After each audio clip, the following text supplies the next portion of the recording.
हर लड़की अपनी शादी को लेकर बहुत ही सपने देखती है कि उसका ससुराल ऐसा होगा, उसका पति उसकी हर बात मानेगा और उसे अपने पलकों पर बैठाकर रखेगा। मैं भी अपनी शादी को लेकर बहुत एक्साइटेड थी और उससे कई गुना ज्यादा अपनी सुहागरात को लेकर थी। उसके बारे में सोच सोच कर मैं अपने मन ही मन बहुत खुश होते रहती थी और बहुत सारे सपने सजाए रखती थी। कुछ ऐसे ही मेरे साथ भी हुआ। मेरी शादी हुई 3 दिन हो गए थे, मगर मेरा पति मेरे कमरे में सोने के बजाय मेरी ननद के कमरे में सोता था। मैं पूछती थी तो कहता था कि मेरी बहन को एक बीमारी है, रात होती है तो उसको दौरे पड़ते हैं और वो अपनी जान लेने की कोशिश करती है। एक रात अचानक मैं उनके कमरे में गई तो मेरे पैरों तले जमीन निकल गई, क्योंकि मेरी ननद को मेरे पति आज मेरी शादी थी। हर लड़की की तरह मेरे दिल में हजारों अरमान थे और मैं बस यही चाहती थी कि मेरा पति बहुत प्यार मोहब्बत और इज्जत करने वाला हो और मुझे दिलो जान से चाहे। शादी के दिन मैं ब्यूटी पार्लर गई और पार्लर में जब मैं दुल्हन बनकर तैयार हुई और खुद को शीशे में देखा तो मैं खुद को ही पहचान नहीं पाई। दिल में बहुत सारी दुआ निकली थी कि काश मेरा पति मुझे पसंद करे, अब मुझे जिंदगी भर इज्जत के साथ रखे। पार्लर वाली ने जब मुझे तैयार कर दिया तो कहा, आज तो तुम बहुत ही खूबसूरत लग रही हो, तुम्हारा पति तुम्हें देखकर तुम्हारा दीवाना हो जाएगा और देखना वह तुम्हें अपनी नजरों से हटाने ही नहीं देगा।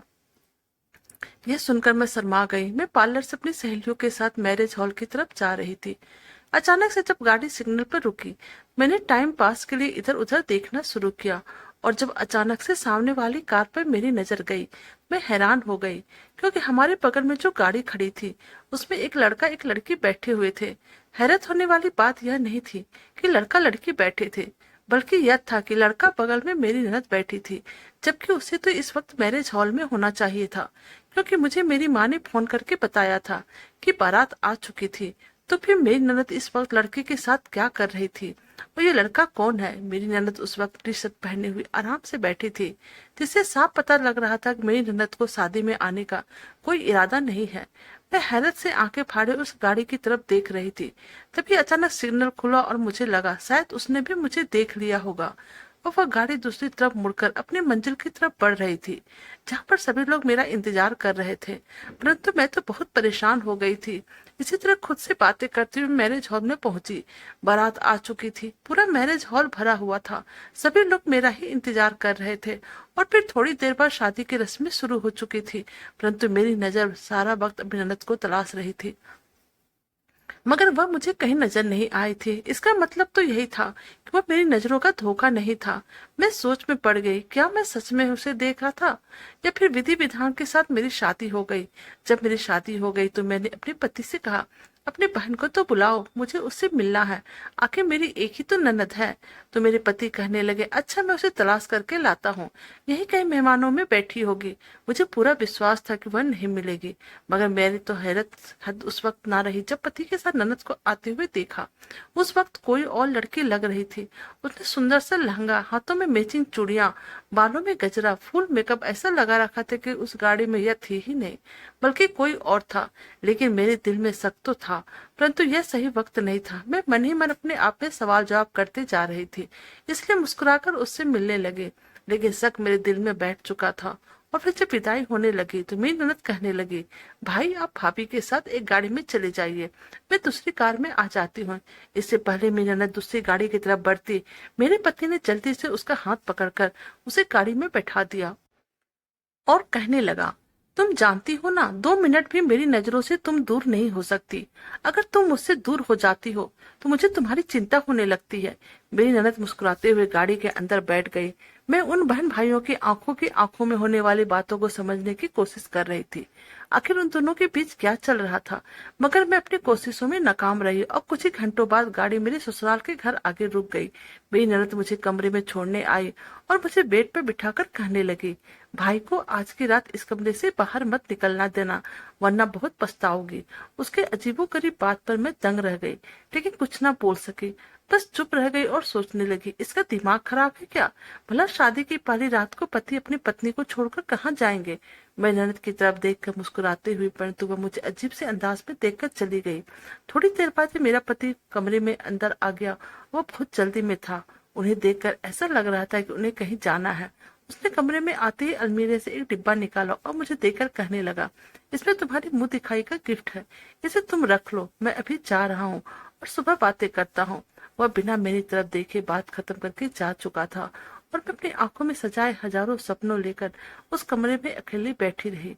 ये सब अनान फनान में हुआ था, मुझे कुछ कहने का मौका भी नहीं मिला था। अचानक से मुझे मेरी ननद की बातें याद आई। उसने कहा था कि अपने पति को अपने पास रखना, कहीं बाहर मत जाने देना। इसका मतलब यही था, उसे मालूम था कि आज की रात मेरा पति बाहर जाने वाला है और मेरे साथ रात नहीं बिताने वाला है। यह सवाल मेरे दिमाग में शक पैदा कर रहा था, मेरे साथ कुछ गलत तो नहीं हो रहा था। मैं तो इस परिवार को ठीक से जानती तक नहीं। नन्नत से भी बस 2-4 बार मुलाकात हुई थी और मैं उसको भी अभी तक समझ नहीं पाई थी। दूसरी तरफ अमन मेरा पति, उसे तो मेरे पास बैठना चाहिए था। आज तो हमारी सुहागरात थी। वो मुझसे प्यार मोहब्बत की बातें करता। वो तो मुझे छोड़कर न जाने कहाँ जा चुका था। मेरी शादी का रिश्ता लाने वाला दुर्गा मौसी थी।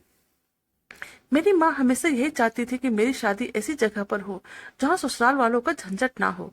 जानने वाले में तो मेरे जोड़ का रिश्ता था ही नहीं और आसपास से लोग रिश्तों के सिलसिला में आते तो मेरी माँ उसे खुद मना कर देती और कहती, मैं अपनी बेटी की शादी ऐसे खानदान में करूंगी जहाँ लड़का अकेला हो और मेरी बेटी को ससुराल में रोक टोक करने वाला कोई ना हो, ताकि मेरी बेटी राज करे।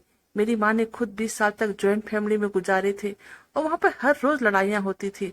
मेरी दादी और मेरी चाची ने मेरी माँ का जीना दुर्लभ कर रखा था। हम जितने साल उस घर में रहे, हमें दिमागी आराम नहीं मिल सका था। कभी बुआ पहुंच जाती तो कभी चाचा या फिर कभी ताई जी। जरा जरा सी बात पर घर में हंगामा मच जाता था। इससे बचने के लिए मेरी माँ ने मेरे पापा पर जोर डाला कि अलग घर में रहते हैं, लेकिन मेरे पापा अपनों से अलग होना नहीं चाहते थे। यहाँ तक कि एक दिन उन्होंने खुद उस घर से निकलने का फैसला किया, क्योंकि उस दिन मेरी बड़ी बहन को शादी के सिलसिले में कुछ लोग देखने आए हुए थे। यह बात चाचा और ताई को पसंद नहीं थी। उन्होंने जानकर घर में लड़ाई शुरू कर दी और मेरी बहन पर झूठे इल्जाम लगाने लगे। वह लोग अच्छे खाते पीते लोग थे और हमारी बहुत ख्वाहिश थी कि दीदी की शादी वहां पर हो जाए, मगर उन लोगों ने यह कहकर इनकार कर दिया। उनको हमारे घर का माहौल पसंद नहीं आया। उस दिन मेरे पापा को एहसास हुआ अलग घर लेकर रहना ज्यादा ठीक रहेगा। फिर हम लोग किराए के मकान में शिफ्ट हो गए। कुछ समय बाद मेरी दीदी की शादी हुई, मगर वह भी भरे पूरे खानदान में गई थी। बेचारी हर वक्त अपने ससुराल वालों का रोना रोती रहती थी और कुटती रहती थी। इसलिए मेरी माँ ने अब फैसला किया कि मेरी शादी किसी छोटे परिवार में करेगी जहाँ लड़का अकेला हो। हालांकि मेरे पापा ने कहा था, किसी अकेले लड़के पे हम कैसे भरोसा कर सकते हैं। माँ बाप होते हैं, भाई बहन होते हैं, लड़का उनकी नजरों में होता है और रिश्ते बिगड़ने का काम चांस होता है। ऐसे ही हम किसी अकेले अनजान लड़कों को अपने लड़के के देने के बारे में नहीं सोच सकते हैं। लेकिन मेरी माँ ने जो सोच लिया था वह सोच लिया था। अब वह उसे पूरा करना चाहती थी। बहुत मुश्किलों से यह रिश्ता मिला था। लड़के की तो सिर्फ एक बहन थी और वह अच्छे खाते पीते लोग थे। माँ को यह रिश्ता बहुत पसंद आया, इसलिए यहाँ मेरी शादी हो गई। मैंने अपनी माँ से भी कहा था, अनजान लोग हैं इसलिए अच्छी तरह पता कर ले, वरना माँ ने कहा कि मैंने सब पता करवा लिया है, लड़का बहुत ही अच्छा है। मैं तो सोच सोच कर परेशान हो रही थी कि शादी की पहली रात मुझे अमन यहाँ छोड़कर कहाँ चला गया। ऐसे तो तभी होता है जब पति दूसरा किसी गलत काम में पड़ा हुआ हो या पति की कहीं दूसरी औरत से चक्कर हो। सारी रात मैंने परेशानी में गुजारी। मैं अपने पति का इंतजार करती रही, लेकिन वह नहीं आया। सुबह 6 बजे मैंने सोचा अभी ननद से जाकर पूछता हूँ, उसे जरूर पता होगा कि उसका भाई कहाँ है। मैंने कमरे के दरवाजे पर दस्तक दिया और यह देखकर मेरे चेहरे का रंग उड़ गया कि दरवाजा तो मेरे पति अमन ने खोला था। मैं एकदम चौंक गई। वो अपनी बहन के कमरे में क्या कर रहा था? मेरे चेहरे के एक्सप्रेशन एकदम बदले से गए थे। मैं गुस्से से बिना कुछ कहे अपने कमरे में चली आई थी। उस वक्त मुझे बहुत गुस्सा आ रहा था कि वो अपनी बहन के कमरे में क्यों था। मुझे गलत नहीं सोचना चाहिए था। मैं सारे गलत ख्याल दिमाग से दिल में नहीं लाना चाहती थी, लेकिन हालात मेरे दिमाग में शक पैदा कर रहे थे। अमन मेरे पीछे पीछे चला आया और कहने लगा, मेरी बहन बीमार है, थोड़ी सी दिमागी मरीज भी है, उसे रात को दौरे पड़ते हैं और अक्सर खुद को नुकसान पहुंचा देती है, इसलिए मुझे रात को उसके पास रुकना पड़ता है ताकि वह खुद को नुकसान न पहुंचा दे। जब अमन ने यह बात मुझे बताई, मुझे बहुत शर्मिंदगी हुई। कितना अच्छा, कितना ख्याल करने वाला इंसान है और मैं उस पर शक कर रही थी। कुछ देर बाद उसकी बहन भी उठ गए। सारा दिन मेरी ननद मेरे साथ रही।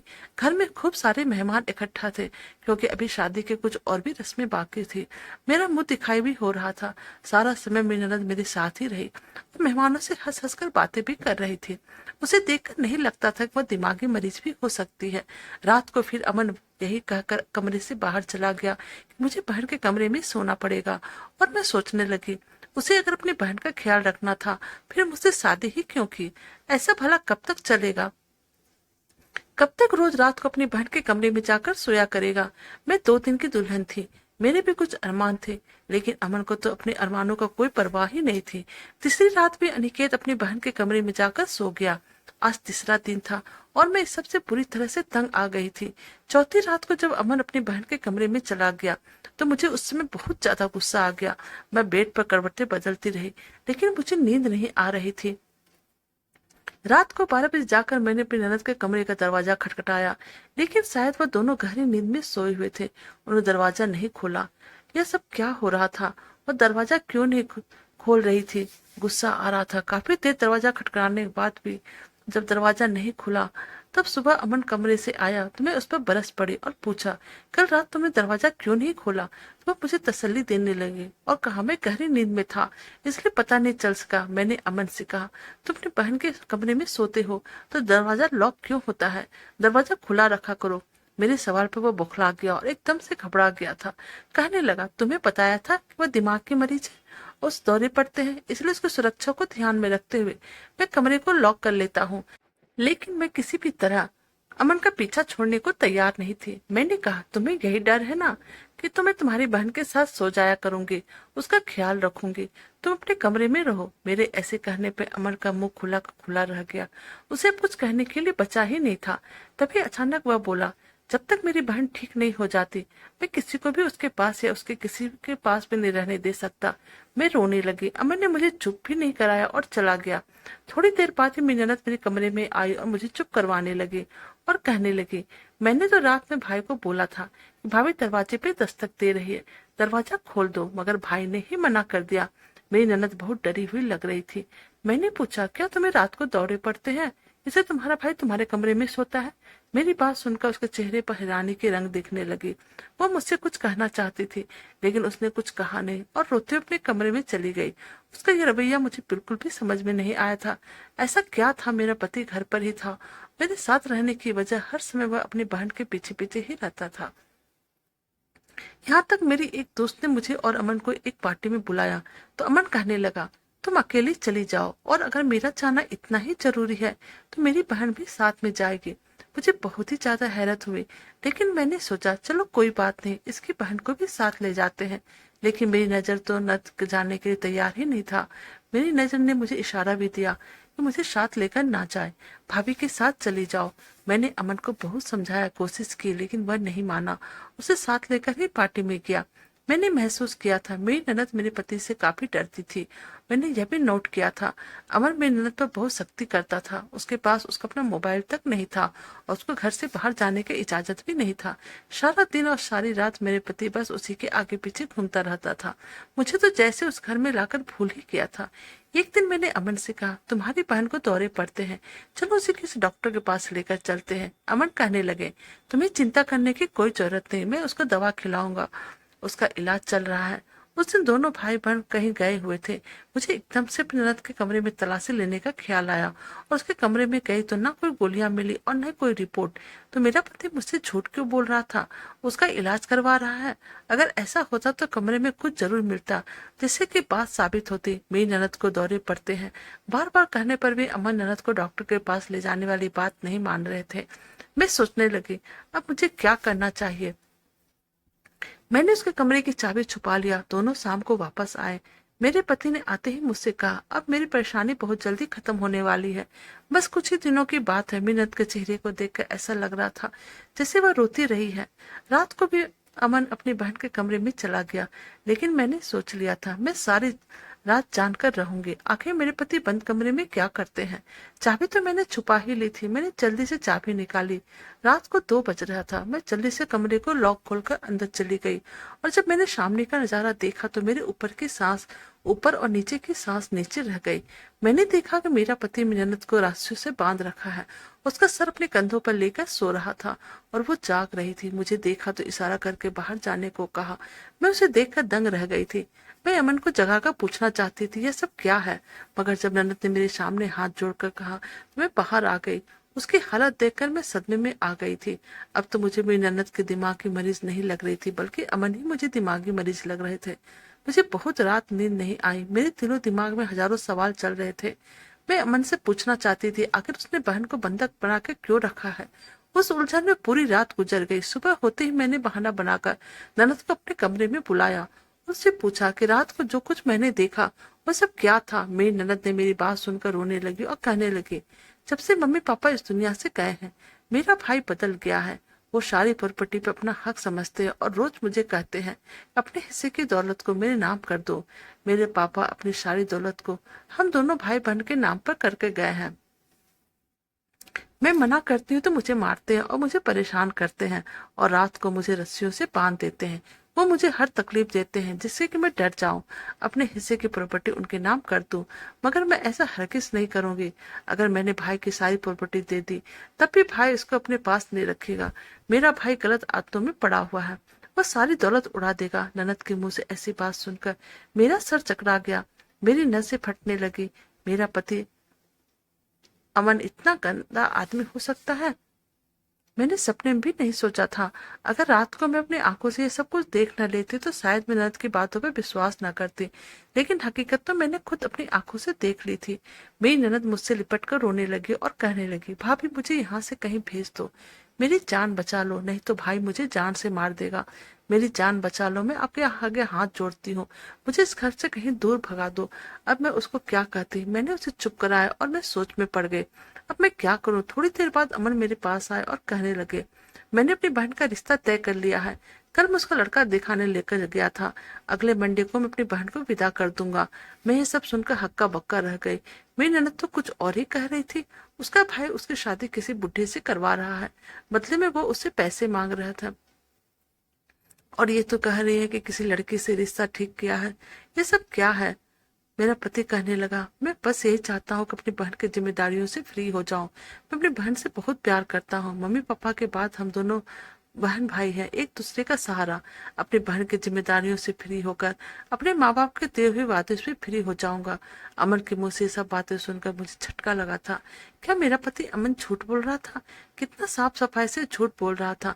वो अपनी बहन को बहुत प्यार करता है। मुझे कुछ भी समझ में नहीं आ रहा था कौन झूठा है और कौन सच्चा। वह दोनों ही भाई बहन बहुत ही अजीब है। मेरे लिए फैसला करना मुश्किल था, कौन सच बोल रहा था। अमन ने मुझे उस लड़के की फोटो की भी दिखाई। लड़का तो देखने में बहुत ही हैंडसम था और उम्र भी ज्यादा नहीं थी, 24-25 साल की उम्र थी। जब मैं यही बात अपनी ननद को बताई तो रोते हुए कहने लगे, भाई झूठ बोल रहे हैं। भाई ने एक 55 साल की बुढ़ी से मेरी शादी तय की है। बदले में बुढ़ा भाई ढेर सारा पैसे देगा, जिससे भाई अपने बिजनेस को बढ़ाना चाहते हैं। शादी के नाम पर मेरे भाई मुझे बेच रहे हैं। मैं क्या करूं? यह कहकर मेरी ननद मुझसे मदद मांगने लगी। मैं क्या क्या मदद करती, मुझे तो खुद समझ में नहीं आ रहा था। और अभी मेरी शादी को टाइम ही कितना हुआ था। मेरी ननद बार बार कह रही थी कि भाभी मुझे इस घर से कहीं भगा दो। मैंने अपनी ननद से कहा, अगर मैं तुम्हें यहाँ से भगा दूं तुम कहाँ जाओगे? तो वह कहने लगी, आपने एक दोस्त के घर चली जाऊंगी, वह एक वकील है, मुझे बचा लेगी। मेरे पास तो फोन भी नहीं है, वरना उसको अब तक मदद के लिए बोल चुकी होती। मैंने उसे अपना फोन दिया कि वह अपने दोस्त से बातें कर ले। उसने मेरे सामने ही दोस्त से बातें की, लेकिन उसने ज्यादा बात नहीं की, बस 2-3 बातें ही की। अपने दोस्त को बोली, मेरी भाभी मुझ घर से किसी न किसी तरह निकाल देगी और फिर मैं तुम्हारे घर आ जाऊंगी। उसने अपनी सहेली से कहा, तुम मेरी मदद जरूर करना, मुझे विश्वास है कि तुम मेरा साथ जरूर दोगे। ननद ने मेरे सामने बहुत ही हाथ पैर जोड़े और फिर अपनी ननद की मदद करने के लिए तैयार हो गई, लेकिन अंदर ही अंदर मेरा दिल घबरा रहा था। फिर हम दोनों ने मिलकर प्लान बनाया कि मैं अमन को नींद की गोलियां दूध में मिलाकर पिला दूंगी और उसके सोने के बाद किसी बहाने उसे रात को अपनी गाड़ी में छुपाकर उसके दोस्त के घर पर छोड़ दूंगी, क्योंकि ड्राइवर को भी अमन ने सख्त आदेश दे रखे थे कि मेरी बहन कहीं भी बाहर न जाने पाए। जैसे ही रात के 9 बजे मैंने खुद नींद की गोलियां मिलाकर अमन को दूध पिला दिया और फिर दूध पीते हुए आधे घंटे के अंदर ही सो चुका था। हमारे पास यही मौका था। मैंने अपनी ननद से कहा, तुम जाकर कार की पिछली सीट पर छुप जाओ। मैंने चौकीदार से कहा, गेट खोलो, मेरी माँ की तबीयत ठीक नहीं है, मुझे अपनी माँ के घर जाना है। चौकीदार ने तुरंत गेट खोल दिया। मैं गाड़ी सड़क पर ले आई। कुछ ही देर में हम एक घर के सामने खड़े थे। मेरी ननद कहने लगी, भाभी आप घर चले जाइए वरना हम फंस जाएंगे। लेकिन मैं उसे पूरी सुरक्षा के साथ घर के अंदर तक छोड़कर आना चाहती थी। उसके दोस्त से मिलकर उसको कहना चाहती थी कि मेरी ननद का ख्याल रखना। मेरा इरादा यही था कि यहाँ से सीधा मैं अपने घर जाऊंगी, अपने माँ बाप को अपने पति की सारी सच्चाई बताऊंगी।